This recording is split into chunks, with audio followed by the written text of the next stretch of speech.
Question number 7. The pulley shown in figure has a moment of inertia I about its axis and mass m. Find the time period of vertical oscillation of its center of mass. तो इस पुली को यदि मैं ऊपर नीचे oscillate करवाता हूँ तो उसका टाइम पीरियड क्या होगा ये निकालना है. The spring has spring constant k and the spring does not slip over the pulley. अब ये does not slip over the pulley का क्या मतलब है, इसको ध्यान से समझो. जब मैं इस पुली को नीचे खींचूंगा तो सिर्फ नीचे खींचूंगा नहीं, बल्कि ये पुली नीचे जाने के साथ साथ रोटेट भी करेगी क्लॉकवाइज डायरेक्शन में. ऐसे ये नीचे तो जाएगी और साथ ही साथ ऐसे रोटेट करेगी. ठीक है ना. तो इसका मोशन कैसा दिखाई देगा अपने को, ये कुछ ऐसा दिखाई देगा, ऐसा. ठीक, पुली इस तरीके से rotate combined rotation plus translation करते हुए नीचे आएगी. तो यहाँ पर रोटेशन भी हो रहा है और एक्सेलरेशन भी हो रहा है, यानी कि एक्सेलरेशन भी हो रहा है और एंगुलर एक्सेलरेशन भी हो रहा है. ये बात समझने की है. ठीक, तो सबसे पहले मैं एक काम करता हूँ, केवल एक्सेलरेशन वाले कॉन्सेप्ट पे ध्यान देता हूँ. इस क्वेश्चन को एक्चुअल में 3 तरीके से किया जा सकता है. पहला तो केवल ट्रांसलेशन वाले एंगल को देखते हुए, ठीक है. दूसरा रोटेशन वाले एंगल को देखते हुए, ट्रांसलेशन वाला angle tau force is equal to mass into acceleration लिखेंगे तो उससे acceleration will be proportional to K x आएगा. फिर के निकाल के अपन लोग टाइम पीरियड ऑफ एस निकाल लेंगे. दूसरा तरीका क्या होता है कि अपन लोग टाउ नेट निकाल लें. ठीक है, टाउ नेट निकल जाएगा तो अल्फ़ा निकल जाएगा, और फिर अल्फ़ा यदि थीटा के प्रोपोर्शनल आ गया तो फिर ये सिद्ध हो जाएगा कि एस कर रहा है. और जो प्रोपोर्शनलिटी कांस्टेंट आता है alpha is equal to omega square into theta, तो जो भी थीटा के बगल में आएगा वो किसके बराबर होता है, ओमेगा स्क्वायर के बराबर होता है. तो फिर से ओमेगा निकल गया, फिर से टाइम पीरियड निकल गया. तो ये 2 तरीका ट्रांसलेशन और रोटेशन को देखते हुए. और तीसरा एक तरीका होता है एनर्जी मेथड. ठीक है, तो एनर्जी मेथड को भी अपन देखेंगे. पहले इन 2 तरीकों को देखते हैं. देखो भाई, मान लो मैं इसको, अच्छा इस तरीके, पहले जो 2 तरीके उसमें करना क्या होता है, अपन जो भी बॉडी एसटेम कर रही है उसको थोड़ा डिस्प्लेस कर दिए, और डिस्प्लेस करने के बाद उस पर नेट फोर्स निकाले, उसका एक्सेलरेशन निकाले, और एक्सेलरेशन अगर किसी एक्स के प्रोपोर्शनल आता है तो फिर बस टाइम पीरियड निकालना अपना हो जाता है ना. तो करते हैं वही काम. तो सोचो भाई, टी इक्वल, ये जो शुरू में इंस्टेंट है वहाँ उस समय क्या हो रहा होगा, यहाँ पर एक टेंशन टी लग रहा होगा और यहाँ पर भी एक टेंशन टी लग रहा होगा, और यहाँ पर लग रहा होगा एम जी फोर्स. अब ये T1 और T2 दोनों बराबर होगा. इसलिए बराबर होगा क्योंकि शुरू में ये पुली इक्विलिब्रियम में है, तो रोटेशनल इक्विलिब्रियम भी है, यानी कि नेट टॉर्क 0 आना चाहिए. तो अगर ये T1 T2 बराबर ना हुआ तो नेट टॉर्क आ जाएगा, तो फिर रोटेशनल इक्विलिब्रियम पॉसिबल नहीं है. इसलिए ये दोनों टेंशन क्या रहेगा, बराबर. तो इक्वेशन क्या आएगी, 2T बराबर mg. और टेंशन की वैल्यू क्या है, सोचो भाई, शुरू में जो एक्सटेंशन है स्प्रिंग में उसको मैं मान लिया x0, तो tension will be k into x0, और वो हो गया mg के बराबर. तो ये तो शुरू की सिचुएशन है. अब मैं इसको डिस्प्लेस करके थोड़ा नीचे ले आता हूँ, इसको मैं यहाँ ले आया. ठीक है, ये उसकी मीन पोजीशन है और ये उसकी डिस्प्लेस्ड पोजीशन है. कितना डिस्प्लेस किया हूँ मैं इसको, x. तो अब ये रस्सी ऐसी हो जाएगी और ये स्प्रिंग थोड़ी खिंचा जाएगी. स्प्रिंग, सोचो भाई, रस्सी तो इनएक्सटेंसिबल है ना, केवल स्प्रिंग ही इलोंगेट हो सकती है. तो अब मैं इसको कितना खिसकाया हूँ, मैं इसको खिसकाया हूँ x खिसकाया हूँ, लेकिन इलोंगेशन कितना आएगा. सोचो ये लेंथ इसके बराबर है, ठीक है ना. पर इस लेंथ में और इस लेंथ में x का फ़र्क नहीं है, 2x का फ़र्क है, क्योंकि यहाँ पर ये एक्स्ट्रा है और ये भी एक्स्ट्रा है. तो टोटल इलोंगेशन आ रहा है 2x. अब चूंकि रस्सी तो इलोंगेट हो नहीं सकती, तो स्प्रिंग ही इलोंगेट होगी, और जो अब नया वाला इलोंगेशन आ जाएगा वो 2x से ज़्यादा आ जाएगा पुराने वाले से. ठीक है, तो कैसा दिखेगा ये जो स्प्रिंग है उसमें मैं इलोंगेशन लिख सकता हूँ अब x0 प्लस 2x.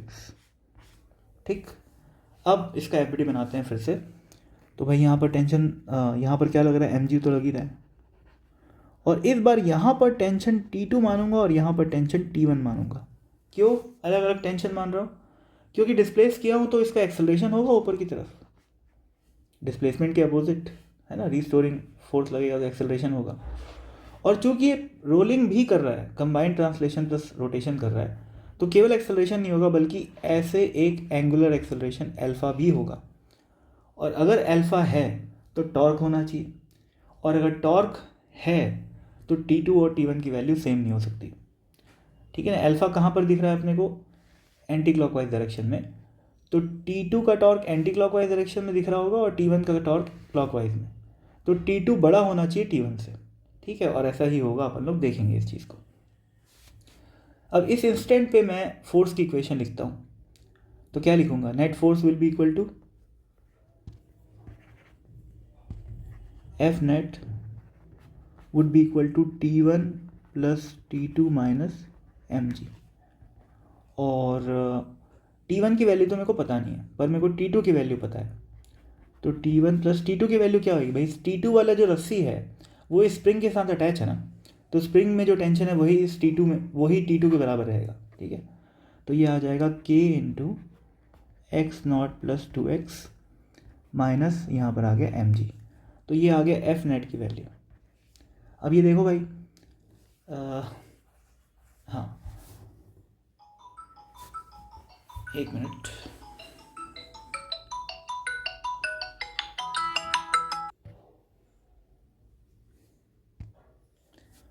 तो ये F net is equal to ये आ गया। अब यहाँ पर एक मिनट, ये क्या कुछ कट वट क्यों नहीं रहा है भाई, T1, हाँ ठीक है, अभी कैसे कट जाएगा। अभी ये F net is equal to क्या आ गया, T1 plus K into x naught plus 2x minus mg, और टॉर्क की इक्वेशन में लिखूंगा मैं, टॉर्क क्या होगा, एंटी क्लॉकवाइज टॉर्क T2 का इंटू आर माइनस T1 का टॉर्क क्लॉकवाइज, तो T1 into R is equal to moment of inertia I into alpha, और एल्फा की वैल्यू को मैं क्या लिख सकता हूँ, A/R लिख सकता हूँ। क्यों, क्योंकि ये प्योर रोलिंग जैसी सिचुएशन है, क्योंकि यहाँ पर स्लाइडिंग नहीं हो रही है, तो alpha will be equal to A/R, ठीक। तो यहाँ से मैं क्या लिख सकता हूँ, T2 minus T1 is equal to IA/R का स्क्वायर। अब ये वाली इक्वेशन नंबर 1 और इस इक्वेशन नंबर 2 को ऐड कर दो, ठीक है, तो ये T1 और ये T1 कैंसिल हो जाएगा, और क्या बच जाएगा हमारे पास, T2 plus K into x naught plus 2x minus mg is equal to, यहाँ से आ गया IA/R स्क्वायर, और सोचो ये जो एफ नेट है वो किसके बराबर होएगा, मास इंटू एक्सेलरेशन के बराबर होएगा, ठीक है। तो यहाँ पर प्लस क्या कर दिया मैं, ma कर दिया। समझ रहे हो ना यार, इन दोनों इक्वेशन के मतलब इसके RHS को और इसके LHS को ऐड किया हूँ यहाँ पर, और यहाँ पर मैंने इस इक्वेशन के RHS को और इस इक्वेशन के LHS को ऐड किया है, ठीक है ना, उतना सोच सकते हो यार। तो क्या आ गया भाई, देखो यहाँ पर,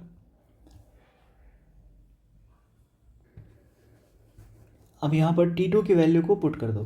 T2 की वैल्यू क्या है, T2 की वैल्यू हो जाएगी, सोचो अब इलोंगेशन आ चुका है एक्स नॉट प्लस 2x, तो अब T2 की वैल्यू हो गई K into x naught plus 2x, तो यहाँ पर आ जाएगा K into x naught plus 2x, और पहले से एक T2, अच्छा पहले भी मैं एक T2 की वैल्यू को यहाँ पर लिख चुका हूँ। अगर मैं ऐसा नहीं करता तो ये T2 और ये T2 ऐड हो जाता, तो यहाँ पर ट्वाइस ऑफ T2 बन जाता है ना। हाँ ऐसे ही कर लो यार, मतलब ये बार बार मेहनत करनी पड़ रही है अपने को, तो ये इक्वेशन आती अगर मैं इसको यहाँ पर रिप्लेस नहीं करता, तो यहीं पर काटो इसको। हाँ, अब इक्वेशन नंबर 1 ये वाली और इक्वेशन नंबर 2 ये वाली, इन दोनों को सीधा ऐड करूँगा तो twice of T2 minus mg is equal to IA/R square plus ma बन जाएगा। और अब मैं T2 की वैल्यू को रख देता हूँ, क्या है भाई T2 की value, K into x naught plus 2x minus mg is equal to, A common निकाल लो, तो यहाँ पर बच जाएगा I/R का स्क्वायर प्लस m। अब इसको अगले पेज में चलते हैं, मल्टीप्लाई करेंगे तो 2k एक्स नॉट आएगा, 2k x naught plus 4k x आएगा is equal to, sorry minus mg minus mg is equal to क्या आ जाएगा, I/R square plus m into a. अब ये 2k एक्स नॉट और mg तो बराबर है, कहाँ पर प्रूफ किया अपन इस चीज़ को, यहाँ, ठीक, तो ये कट गया। तो इससे एक्सेलरेशन की जो वैल्यू आ रही है वो आ रही है 4k x divided by I/R का स्क्वायर प्लस m। तो x का जो कोफिशिएंट है वही तो ओमेगा स्क्वायर है, तो ओमेगा स्क्वायर की वैल्यू क्या हो गई 4k/I/r² plus M. Omega square क्या होता है भाई, मतलब सॉरी ओमेगा स्क्वायर आया है ये, तो ओमेगा की वैल्यू क्या हो जाएगी अंडर रूट ऑफ दिस।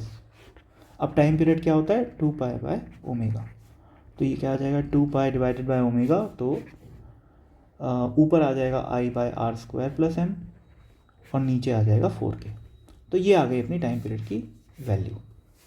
अभी ध्यान रखो भाई, ये टाइम पीरियड मैं किस तरीके से निकाल रहा हूँ, नेट फोर्स वाली इक्वेशन लिख के निकाल रहा हूँ, ठीक है ना। अब अगर मैं नेट टॉर्क वाली इक्वेशन लिखता हूँ तो क्या फ़र्क पड़ेगा, ज़्यादा फर्क नहीं पड़ेगा, पर बात समझनी है कि टॉर्क वाली इक्वेशन भी लिखनी आनी चाहिए भाई। यहाँ तो चलो SHM दोनों हो रहा है, टॉर्क मतलब एंगुलर SHM भी हो रहा है और ट्रांसलेशनल SHM भी हो रहा है, लेकिन अगर मान लो केवल रोटेशनल SHM होता तो क्या करते भाई। इसलिए सेकेंड वाले मेथड में भी अपने को महारत हासिल करनी जरूरी है, ठीक। तो सेकेंड वाले मेथड में मैं क्या करूँगा, देखो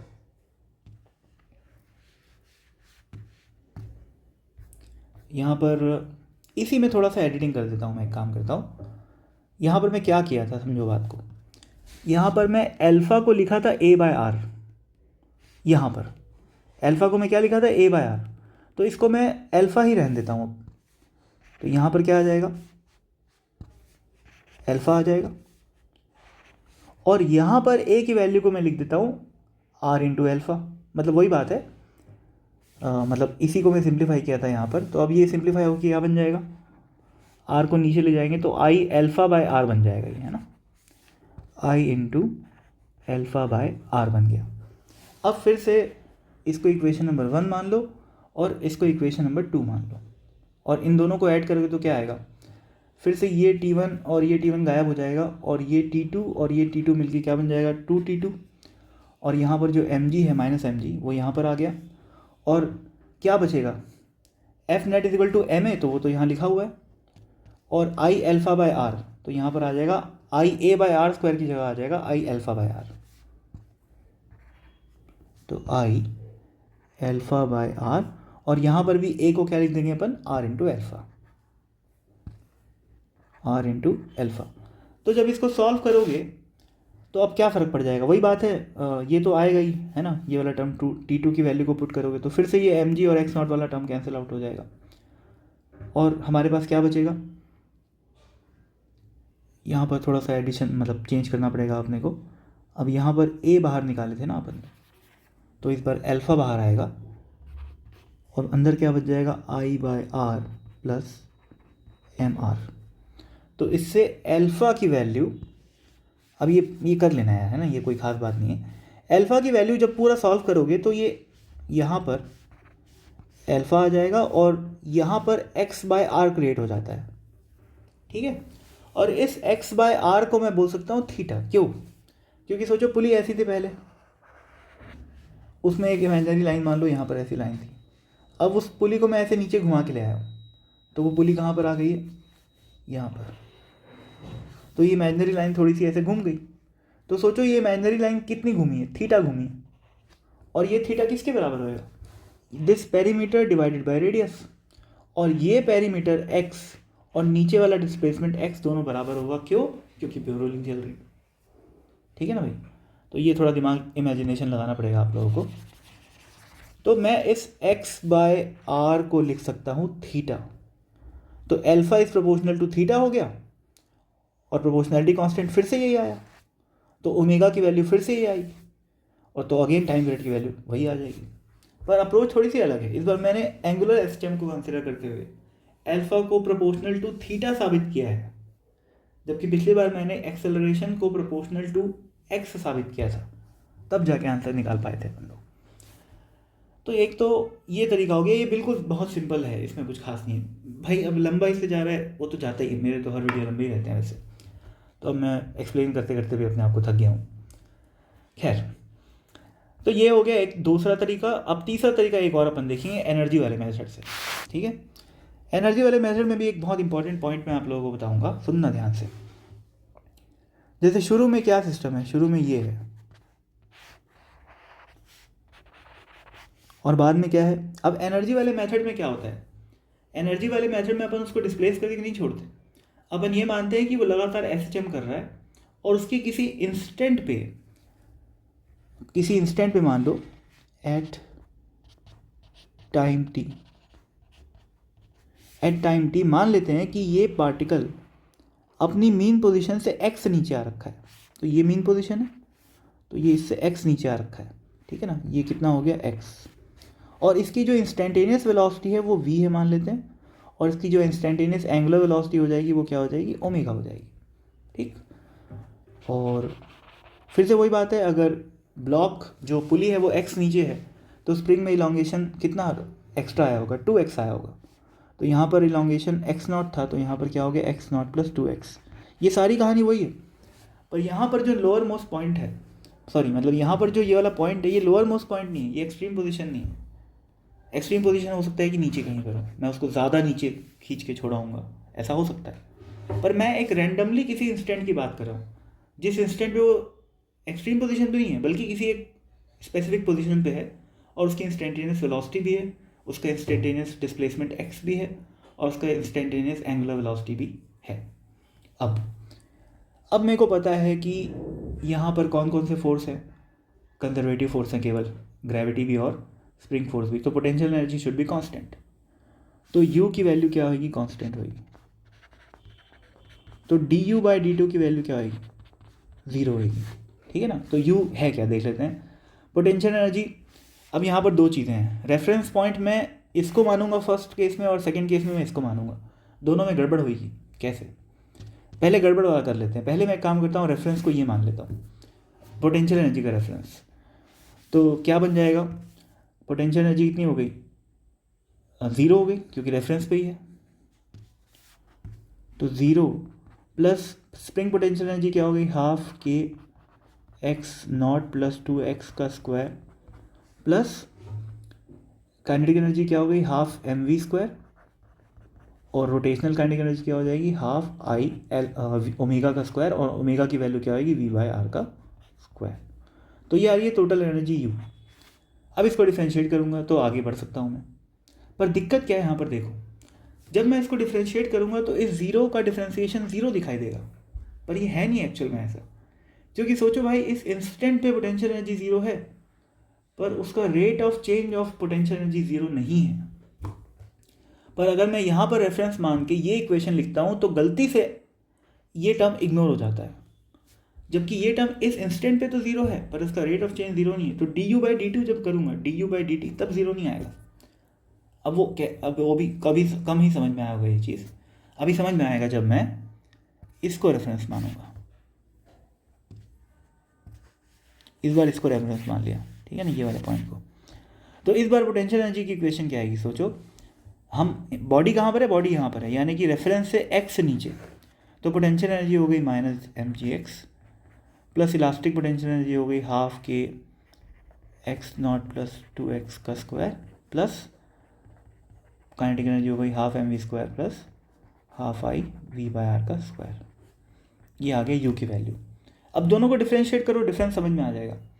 इसको डिफ्रेंशिएट करूँगा पहली वाली इक्वेशन को, क्या आएगा, 0 प्लस 1/2k, और इसका डिफ्रेंशिएशन हो जाएगा twice of x0 plus 2x, chain rule से अंदर वाले आइटम को यानी कि x0 प्लस 2x को डिफ्रेंशिएट करूँगा तो क्या आएगा, x0 का डिफ्रेंशिएशन 0 और 2x का differentiation 2 into d x by D t, और d x by D t को मैं लिख सकता हूँ v, plus half m v square का डिफ्रेंशिएशन 2v, और v का डिफ्रेंशिएशन d v by D t यानी कि acceleration a, plus half i by are square, और फिर से v स्क्वायर का डिफ्रेंशिएशन क्या आ जाएगा, 2va बराबर 0। तो पहले वाली इक्वेशन को डिफ्रेंशिएट करने में ये वैल्यू आ रही है, ये इक्वेशन आ रही है, जबकि दूसरी वाली इक्वेशन को डिफ्रेंशिएट करूँगा तो क्या आएगा, सोचो यहाँ पर माइनस एम जी है और d x by D T की वैल्यू आएगी v, बाकी सारे टर्म कांस्टेंट रहेंगे। क्या क्या रहेंगे उसको एज इट इज लिख देता हूँ मैं, हाफ के 2x0 plus 2v into 2v plus half m 2va plus half i by are square 2va बराबर 0। अब मैं चूँकि यही सही है तो मैं इसी को सॉल्व कर लेता हूँ। देखो क्या क्या कट रहा है, ये 2 से 2 गया, ये 2 से 2 गया, ये 2 से 2 गया, और यहाँ v v v और v इस ज़ीरो के साथ कट जाएगा, और देखो यहाँ पर क्या बन रहा है, यहाँ पर ये M G minus M G बन रहा है, और ये 2x0 और k बन रहा है, तो वो कैंसिल आउट हो जाएगा। तो बचेगा क्या, केवल k इंटू 2v, और ये वाला 2, तो ये 4k भी आ गया। अरे यार, पहले मैं इसको खोल देता हूँ, minus M G plus 2k(x0) plus 4v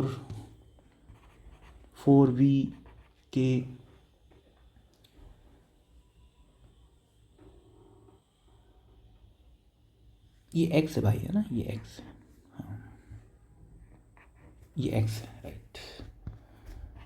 तो ये बन जाएगा 4kx plus m a plus I by r into i by are का square into a is equal to 0। तो अब ये वाला टर्म और ये वाला टर्म कैंसिल आउट हो जा रहा है, जबकि इसको मैं डिफ्रेंशिएट करूँगा अगर इस ऊपर वाली इक्वेशन को, तो ये माइनस एम जी तो क्रिएट ही नहीं होएगा, तो ये फिर कैंसिल आउट ही नहीं कर पाएगा, तो आंसर गलत आएगा अपना, है ना। तो इसमें गलती कहीं किसी की नहीं है। पोटेंशियल एनर्जी जब मैं एस की लिखता हूँ तो ऐसा कोई फिक्स नहीं होता कि मीन पोजीशन को ही मैं रेफरेंस मानूंगा, ऐसा कुछ भी नहीं होता। ग्रेविटेशनल पोटेंशियल एनर्जी मैं कहीं से कैसे भी लिख सकता हूँ, दोनों मेथड इक्वली सही है। पर यहाँ पर ये बात समझ में नहीं आती सॉल्व करते करते कि ज़ीरो का डिफ्रेंसिएशन ज़ीरो नहीं है, क्योंकि वो केवल उस इंस्टेंट पे ज़ीरो है, उसका डिफ्रेंसिएशन, उसका rate of change potential energy का ज़ीरो नहीं है। ठीक है भाई, खैर काफ़ी बातचीत हो गई। अब इससे एक्सेलरेशन की वैल्यू क्या आ रही है देखो, ये एक्सेलरेशन कॉमन आ गया, m plus I by are का स्क्वायर बराबर क्या आ गया, 4kx with a minus sign. अब यार ये फिर से दिख रहा है कि जो एक्सेलरेशन है वो x के प्रोपोर्शनल आ रहा है, और प्रोपोर्शनलिटी कांस्टेंट क्या है, 4k/m upon m plus I by are square, तो आंसर सेम ही आएगा टाइम पीरियड का। ठीक है, ख़त्म। अब यहाँ पर एक चीज़, अच्छा माइनस साइन का क्या चक्कर है भाई, माइनस साइन इसलिए आया है क्योंकि इस बार जो मैंने इस बार, पिछली बार क्या किया था हम लोगों ने, सिंपल टॉर्क के मैग्नीट्यूड को आई इंटू अल्फा से इक्वेट किया था, और फोर्स के मैग्नीट्यूड को मास इंटू एक्सेलरेशन से इक्वेट किया था, तो साइन को कंसिडरेशन में लिए ही नहीं थे हम लोग। पर यहाँ पर डिफ्रेंसिएशन वगैरह चल रहा है, और एक्स जो है वो इंस्टेंटेनियस पोजीशन है, तो यहाँ पर ए प्रोपोर्शनल टू माइनस एक्स आएगा, वो तो पता ही आता ही एस होने के लिए। ठीक है ना। पर जो पिछली बार अपन अप्रोच किए थे जिस तरीके से, वहाँ पर अपन केवल मैग्नीट्यूड को कंसिडर किए थे, तो माइनस साइन नहीं दिख रहा था, पर यहाँ पर दिख रहा है, उसमें कोई चिंता वाली बात नहीं है। ठीक है ना भाई, आंसर सेम आ गया, तीनों मेथड से आंसर सेम आ गया, और बस, थैंक यू सो मच।